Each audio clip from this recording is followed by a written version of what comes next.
Now, I want to take up this issue of closed state borders. As you know, we have 4 Australian states at the moment who have their interstate borders closed: Tasmania, South Australia, Western Australia and Queensland. A number of people have raised the issue of whether or not this is constitutional. If you have a look at section 92 of the Australian Constitution, it tells us about trade within the Commonwealth being free. It says on the imposition of uniform duties of customs, trade, commerce and intercourse among the states, whether by means of internal carriage or ocean navigation, shall be absolutely free. Well, let's get the expert opinion on all of this. I'm joined by constitutional lawyer, Professor Anne Twomey from the Sydney University. Thanks for joining us, Anne. You're welcome. Now, no one's running a case on this at the moment, but if they did, would they have a case against these bans on interstate travel? Well, it's at least arguable. So we know from what the High Court's previously said that if you have a legitimate purpose in stopping people or goods going across the border, like a purpose of protecting public health, and your law is reasonably necessary to achieve that purpose, then the law will be valid. The difficulty, however, is that the facts are going to change over time. So what was at one stage reasonably necessary won't necessarily be that later on. So we can probably all accept that at the time the borders were shut, it seriously was for a health purpose, and that it was reasonably necessary to do so, to stop people from moving around, to stop the spread. But the question is whereupon the trajectory of facts we are to be able to know at what point it ceases to be constitutionally valid. There will become a point where it does cease to be constitutionally valid because the facts and the evidence upon which a state is relying on will no longer stack up. So it's a matter of knowing when that is, and it's quite hard to assess that, I think. Yeah, it's very difficult to assess that, but you could imagine a situation whereupon there's no vaccine and the coronavirus is still a problem around the world, and you still have a few community cases popping up in the eastern states, and say South Australia and Western Australia say, no, we still don't want to open up our borders. And in that situation, I suppose someone could test it.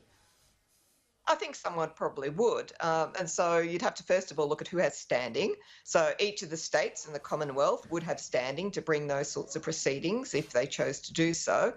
Equally, if individuals or businesses were directly and specifically affected by those laws above and beyond the ordinary effects on individuals, then they too could bring such proceedings. The real issue here is one of timing, because if you bring a constitutional case in the High Court, it normally takes quite a long time, takes quite a lot of money. It will take time to get the arguments ready. It will take time to get on in the court. It will take time for the court to decide it. And it's fairly likely at this stage in the game that the borders will be open before any such case was decided. So it would probably be a waste of time. So I suspect at the moment that most of the discussion about this is really about putting political pressure on states to open borders, because probably in the end it's the politics and the political pressure that's going to resolve this rather than a High Court case. But, in the long term, if worse comes to worse, it may well be a High Court case. Yeah, so tell us about the mechanics, about how this would unfold theoretically, as you say, if it were to transpire. You talk about the state governments and the federal government. They could take a complaint directly to the High Court. Yes. What if I'm a commercial entity? What if I run an airline or a transport company and I say these bans are killing my business? Can I also go straight in a petition to the High Court to have these bans overturned? Yes, you could. So the High Court has original jurisdiction to decide these sorts of issues because they're constitutional issues. And so long as you're affected above and beyond the effects on ordinary, the general public, so long as you have a very specific commercial interest, for example, involved, yes, you could bring some kind of an action of this kind. There aren't a lot of cases on this aspect of Section 92. Most of the cases on Section 92 are on the other aspect of it, the trade and commerce side, and issues about protectionism. And that's also an element here, because if you could show that the reason that a state was not opening its borders wasn't actually public health, but was to protect local jobs from competition or something like that, then you really would have a case.